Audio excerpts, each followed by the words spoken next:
Petook, an Easter story, written by Carol Houselander, illustrated by Tommy DePaula. It was a lovely warm day. The sky was bright blue and the clouds white and thick, like balls of cotton wool. Everything seemed full of color, big happy colors like those in a painting book. Even the maize in the bowls was yellower than usual. Petook was happy. He had reason to be. He was a fine cock with snowy white plumage and a red comb that positively glowed in the sun. And today he had become the father of 12 little chickens. He thought that there were no chickens like them. None so round, so yellow, so fluffy, so bright-eyed. As for his wife Martha, the brown speckled hen, plain and homely soul though she was, she had become all grand and important. During the past weeks, Petook had sometimes felt a little impatient. It seemed that Martha had some secret that he did not share. It made her very happy, but it also made her look almost smug, and it annoyed Petook to be outside of it. Martha had just sat on the eggs with a tiny smile on her face and her eyes nearly shut, as if she were looking into herself at a ball of light that was growing inside. Not talking, not moving, only making a funny little sound of happiness in her throat now and then. But now, Petook understood. It was he who was smiling, and so bursting with pride and joy that he could not speak. Petook was sitting on the wooden gate post, dreaming of his family, when a group of hens ran up to him. "Come," they clucked, "some stranger has been walking through the vineyard." Petook, who was as inquisitive as any hen, though he would not have liked it to be known, got up at once and hurried off with the others. Sure enough, there on the dewy grass beneath the vines were the impressions of a child's feet. They were set in a straight line toward Jerusalem. But Petook knew that between the vine and the road to Jerusalem was the chicken run, and Martha and the children. He began to fly in short, violent bursts of flight back to his family. All the way, he was saying to himself, "I am sure that there were a boy's footsteps, and boys are sometimes careless, even when they're not cruel. He might tread on one of the chicks." Petook could see that some of the fruit fallen under the vines had been trodden and crushed. When he got to Martha, he knew that he need not have been afraid. It is true that there was a boy there, but this boy was kneeling by the little brown hen with a look of wonder on his face, quite spellbound by the lovely sight of Martha gathering the chicks under her wings.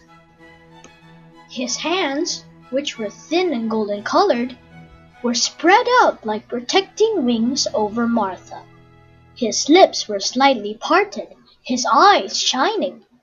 So rapt was he that Petook thought it must be the first time that he has seen a hen gathering her chickens.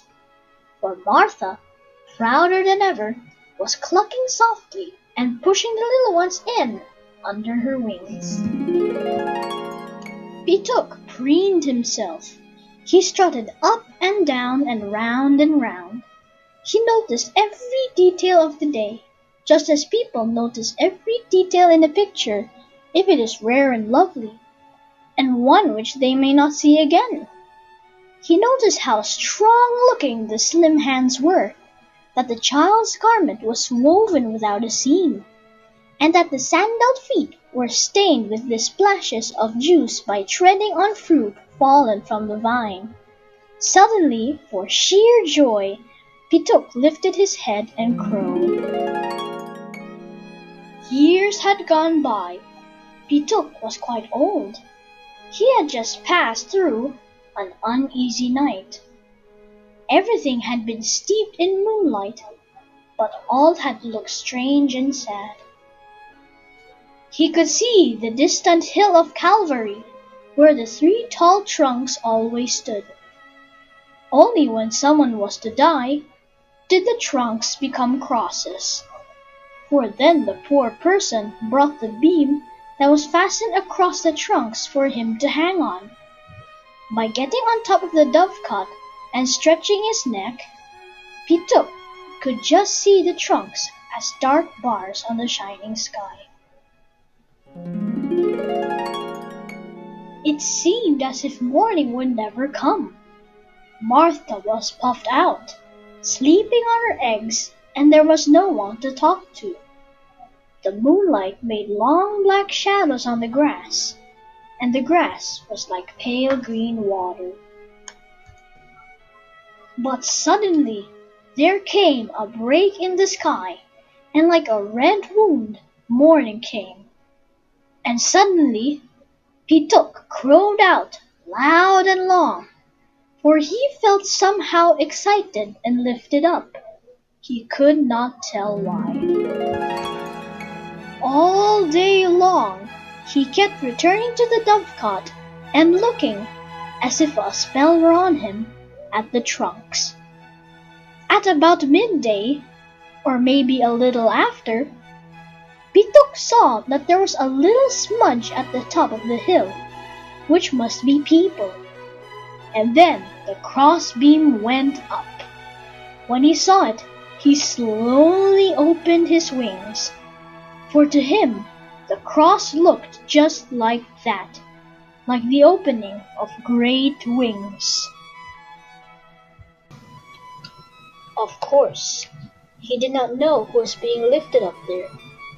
He did not know that it was the lovely little boy, or that the little boy had remembered Martha and her chicks years after, and had said to hard-hearted men, "Jerusalem, Jerusalem, how often would I have gathered you under my wings, as the hen gathers her chicks, and you would not." It was 3 days later, a morning cloaked with sunlight as with a garment of golden gossamer. Petook's dark mood had changed. He had a feeling of certainty that Martha's chicks would come out of the eggs today. It would be dawn in a few minutes, and the chicks would come. He felt sure of it. There was a soft step on the grass. It was the farmer's wife. She loved the fowls, and they trusted her. Now she knelt down by Martha, and Martha did not open her eyes, but made a soft gurgle of greeting in her throat.